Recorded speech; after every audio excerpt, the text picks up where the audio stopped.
Gulbarga city के high court के ring road पर Shrimati Indira Gandhi women nursing hostel में एक स्टूडेंट के साथ बदसलूकी करने पर रात भर पूरे हॉस्टल के स्टूडेंट्स ने एहतजाज किया। ये hostel backward classes welfare department की निगरानी में चल रहा है। देवामा नामी एक स्टूडेंट ने घटिया क्वालिटी के खाना देने पर सवाल करने पर वार्डन ने स्टूडेंट्स को थप्पड़ मारा। स्टूडेंट ने कहा कि हम दूर दूर से यहाँ पढ़ने आए हैं, क्या हमें सरकारी द्वारा मिलने वाला सुविधाओं पर सवाल उठाने का हक नहीं है। स्टूडेंट्स ने एक्शन लेने की मांग की और बेड भी साफ नहीं है, पीने का पानी भी साफ नहीं और सीसीटीवी कैमरा जिसमें चीज़ें रिकॉर्ड ही नहीं होती है। तो ये सारी चीज़ें डिमांड की गई तो स्पॉट पर बैकवर्ड क्लासेस के माइनॉरिटी बीसीएम ऑफिसर पहुंचकर मुआयना किया है। आइए देखते हैं गुलबर्गा न्यूज़ की ये report. Kidney and gallbladder stone treatment available at RNS Pharma, first floor, opposite Canara Bank, Bahadurpura X Road।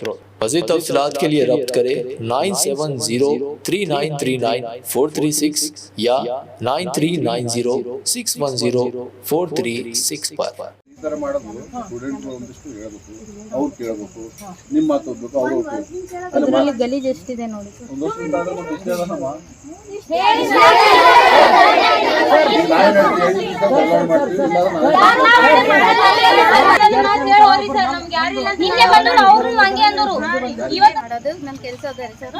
ನನ್ನ ಕೆಲಸ ನಾವು ಮಾಡ್ಲಾಕ ನಂಗೆ ಅಡ್ಡಿ ಪಡಿಸ್ರಿ ಸರ್. ನನಗೆ ಬಂದು ಏಕವಚನದಲ್ಲಿ ಕೇಳಿ ಯಾಕ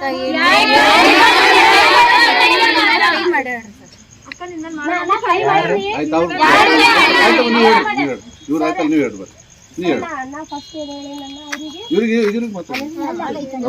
ಏನೇನು ಸಮಸ್ಯೆ ಅಡಿಗೆ ಮಾಡೋರು ಚಪಾತಿ ಚೆನ್ನಾಗಿ ಮಾಡಿದಿಲ್ರಿ. ನಿನ್ನೆ ಇವತ್ತು ಮಾರ್ನಿಂಗ್ ಚೆನ್ನಾಗಿ ಮಾಡಿದ್ರೆ ಆಂಟಿ ಇವತ್ತು ಯಾಕೆ ಚಪಾತಿ ಚೆನ್ನಾಗಿ ಮಾಡಿಲ್ಲ ಅಂತ ಕೇಳಿದ್ರಿ ಸರ್. ಅದನ್ನ ಅವ್ರ ಜೊತೆ ಕೇಳಿದ್ರಿ, ಇವರು ವಿಡಿಯೋ ಮಾಡ್ಲತ್ತಿದ್ರು. ಮ್ಯಾಮ್ ನೀವು ವಿಡಿಯೋ ಯಾಕೆ ಮಾಡ್ಲತ್ತೀರ ಅಂತ ಇಷ್ಟು ಕ್ವಶನ್ ಮಾಡಿದ್ರಿ. ಅದಕ್ಕೆ ಮೇಡಮ್ ಏನಂದ್ರಿ, ನಾನು ರಿಟರ್ನ್ ನೀವು ಮುಚ್ಕೊಂಡು ನಿಂದ್ರು ಅಂದ್ರಿ. ಅದಕ್ಕೆ ನಾ ಏನಂದಿರಿ ಸರ್, ಮ್ಯಾಮ್ ನೀವು ಯಾಕಂದ್ರೆ ಯಾಕೆ ಮಾತಾಡ್ಲತ್ತೀರ ಅಂತ ಇಷ್ಟೇ ಕೇಳಿದ್ರಿ. ಅದಕ್ಕೆ ಅವರು ಕಪಾಳ ಕೊಡ್ದಿರಿ ಸರ್. ನಿನಗೇನು ಅಧಿಕಾರ ಅದ, ನೀ ಏನಿಲ್ಲ ಅಂತಲ್ಲ ಹೊಡೆದಾಡ್ರಿ ಸರ್. ಏನ್ ಅನ್ಸರ್ ಸರ್ ಇದಕ್ಕೆ?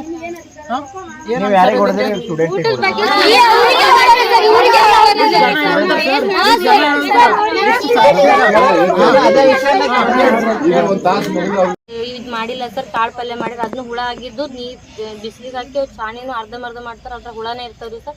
ಅಂತ ಪಲ್ಯ ಮಾಡಿದ್ರೆ ಚಪಾತಿ ಆದ್ರೆ ಕೇಳಕ್ ಹೋದ್ರೆ ನೀವು ನಾನು ಕೇಳಬೇಡ ಮುಚ್ಕೊಂಡಿರು ಅಂತ ನಮ್ಮ ಸೀನಿಯರ್ ಅಕ್ಕಾಗ ಹೊಡೆದಾರಿ ಸರ್. ಕೇಳಕ್ ಹೋದ್ರೆ ರೈಟ್ಸ್ ಏನದ, ನೀವು ಜೋರಾಗಿ ಮಾತಾಡ್ಬೇಡ್ರಿ ಮ್ಯಾಮ್, ಏಕವಚನಾಗ ಮಾತಾಡ್ಬೇಡ್ರಿ, ನಾವು ನಿಮ್ಮ ಮಕ್ಳಂಗ ಅಂತ ಕೇಳೋದಕ್ಕೆ ನಮ್ಗೆ ನೀ ಏನು ಕೇಳ್ತೀನಿ ನನಗೆ ಅಂತ ಹೇಳಿ ಕೈ ಮಾಡ್ಯಾರಿ. ಅದಕ್ಕೆ ನಾವು ಅಷ್ಟು ಜನ ಕೇಳಕ್ ಹೋದ್ರೆ ಹಂಗೆ ನೀವೇನು ಕೇಳ್ತೀರಿ, ನನಗೆ ಯಾಕೆ ಎದುರು ಮಾತಾಡ್ತೀರಿ, ನೀವು ಎಷ್ಟುದವರು ಅಂತ ಹೇಳಿ ಅಂತಾರೆ ಸರ್. ಊಟ ನೀರು ಕುಡಿಬೇಕಾದ್ರೆ ನೀರಾಗ ಅದು 3 ತಿಂಗಳಾಯ್ತು ಸರ್, ನೀರಿಂದ ಸ್ವಚ್ಛ ಮಾಡಿಸಿಲ್ಲ. ಡ್ರಮ್ಮ ಫುಲ್ ಎಲ್ಲ ಪಾಚಿ ಹತ್ತಿ ಹೋಗಿರಿ ಸರ್. ಅಂದ್ರೂ ಅದರಂತೆ ನೀರು ಕುಡಿಬೇಕು ಸರ್. ಕುಡಿದು ಹುಡುಗಿಯರಿಗೆ ಟೈಫಾಯ್ಡ್ ಫೀವರ್ ಹೊಂಟಿದ್ರಿ ಸರ್. ಟೈಫಾಯ್ಡ್ ಬಂದ 3-4 ತಿಂಗಳೈತ್ರಿ ಸರ್. ಹುಡುಗಿಯರು 10 ಜನ ಅದಕ್ಕಾಗಿ ಹಾಸ್ಟೆಲ್ ಬರಲಾಗಿರಿ ಸರ್. ಊರಿಗೆ ಹದಾರಿ 140 ಹಾಸ್ಟೆಲ್ ಅಡ್ಮಿಷನ್ ಆಗಿದ್ರೆ ಅದ 70 ಜನ ಅಷ್ಟೇ ಇದ್ರಿ ಸರ್. ಆಲ್ಮೋಸ್ಟ್ ಅಲ್ಲಿ 10 ಜನ ಆರಾಮ್ ತಪ್ಪಿ ಊರಿಗೆ ಹೋಗಿರಿ ಸರ್. ಇಷ್ಟೆಲ್ಲ ಹೇಳೋದು CCTV ಕ್ಯಾಮ್ರಾ ಖರಾಬಾಗಿ 4 ತಿಂಗಳೈತೆ ಸರ್. ಹೇಳಿದ್ರೆ ಕೊಟ್ಟಿವಿ ಏನೂ ಆಗಿಲ್ಲ ಅಂತಾರಿ ಸರ್. ಪ್ಲೇಟ್ 2 ವರ್ಷ ಹಿಂದೆ ಬಂದ ಹುಡುಗಿಯರಿಗೆ ಇನ್ನೂ ತನಕ ಪ್ಲೇಟ್ ಸಿಕ್ಕಿಲ್ಲ ಸರ್. ಕೇಳಿದ್ರೆ ಬಂದಿವು ನಿಮಗೆ ನಿಮ್ಮ ಅಲ್ಲ ಅವು ಬೇರೆಯವ್ರದವ ಅಂತ ವಾಪಸ್ ಕಳಿಸಿನಿ ಅಂತ ಹೇಳ್ತಾರೆ ಸರ್. ನಿನ್ನೆ ನಾವು ಊಟ ಮಾಡಿ ಬರೋದ್ರಾಗ ಅಲ್ಲಿ ಪ್ಲೇಟ್ಗಳು ರೂಮ್ನಂದು ತೆಗೆದು ಬೇರೆ ಕಡೆ ಇಡೋದು ನೋಡಿವ್ರಿ ಸರ್. ನಾವು ಕೇಳಿದ್ರೆ ಅದು ಕೀಲಿ ಇಲ್ಲ, ಕಳೆದದ 2 ದಿನ ಆಯ್ತು ಮಾಡ್ಸಕ್ ಹಾಕಿನಿ ಅಂತ ಸುಳ್ಳು ಹೇಳ್ತಾರಿ ಸರ್. ಅದು ನಾವು ಕೇಳಿದ್ರೆ ನಮಗೆ ಎದ್ರಂತ ಮಾತಾಡ್ತೀರಿ, ಹೆಂಗ್ ಮಾಡ್ತೀರಿ ಹಂಗೆ ಮಾಡ್ತೀರಿ, ಬ್ಯಾಗ್ ಪ್ಯಾಕ್ ಮುಕ್ಕೊಂಡು ಮನೆಗೆ ಹೋರಿ, ಲೆಟ್ರ್ ಬರ್ದು ಕೊಡ್ರಿ, ಹಂಗೆ ಮಾಡ್ರಿ ಅಂತ ಅಂತಾರಿ ಸರ್. ಒಬ್ಬೊಬ್ರೆ ಈಗ ನಾವು ಹಾಸ್ಟೆಲ್ನಿಗೆ AC ಹಾಸ್ಟೆಲ್ಗೆ ಹೋಗ್ತೀವ್ರಿ ಸರ್. ನಾವು ಒಬ್ಬರೇ ಇದ್ದೀವ್ರಿ ಸರ್. ಅದು ಹೋಗ್ಲಿಕ್ಕೆ ಜಾಸ್ತಿ ಯಾರೂ ಇಲ್ಲ, ಒಬ್ಬೊಬ್ರು ಓಡಾಡ್ತೀವಿ ಸರ್. ಇವತ್ತು ಇಲ್ಲ ನಮ್ಮ ಅಕ್ಕ ಅವ್ರಿಗೆ ಹೊಡೆದ್ರೆ ನಾಳೆ ನಮ್ಗೆ ಹೊಡೆದಿವಿ. ಹೊರಗೆ ಏನಾದ್ರೆ ಆದ್ರೆ ನಾವು ಯಾರಿಗೆ ಕೇಳಬೇಕು ಸರ್? ವಾರ್ಡನ್ ಮೇಡಮ್ ನಮ್ಮ ತಾಯಿ ಅಂತ ನಾವು ಬಂದಿರ್ತೀವಿ, ಅವರೇ ನಮ್ಗೆ ಏನು ಮಾಡಲಿಲ್ಲ, ಅವರೇ ರೀತಿ ಇದು ಮಾಡಿದ್ರೆ ಹೊರಗೆ ನಾವು ಯಾರಿಗಂತ ಕೇಳ್ಬೇಕು? ನೀವು ಅಪ್ಪ ಅಮ್ಮಗೆ ಏನಂತ ಉತ್ತರ ಕೊಡ್ಬೇಕ್ರಿ ಸರ್? ಈ ರೀತಿ ಬಡವ್ರ ಮಕ್ಕಳು ನಮ್ಮ ಮನೆಯಲ್ಲಿ ನಮ್ಗೆ ಹೊಲ ಇಲ್ಲ ಏನಿಲ್ಲ ಸರ್. ನಾವು ದಿನ ಕೂಲಿ ಮಾಡಿ ಉಣ್ತಾರೆ ನಮ್ಮ ಅವ್ವ ಅಪ್ಪರು. ಈ ಸಾಲಿ ಕಲಿಗೆ ಬಂದಿದ್ದು ನಮ್ಗೆ ಚಂದ ಊಟ ಇಲ್ಲ ಅಂತ ನಾವು ಓದಕ್ಕೆ ಹೆಂಗೆ ಮಾಡ್ಬೇಕು? ನಮ್ಗೆ ಏನಿಲ್ಲ ರೀ ಸರ್. ಮೇಡಮ್ ನಮ್ಗೆ ಹೊಡೆದಾರಲ್ಲ, ಅದು ಹೊಡೆ ತಪ್ಪು. ನಾವು ಏನು ತಪ್ಪು ಮಾಡ್ಲಾರ್ದೆ ನಮ್ಮ ಮೇಲೆ ಕೈ ಮಾಡ್ಯಾರ ಅಂದ್ರೆ ಅವ್ರು ನಮಗೆ ಕ್ಷಮೆ ಕೇಳ್ಬೇಕ್ರಿ.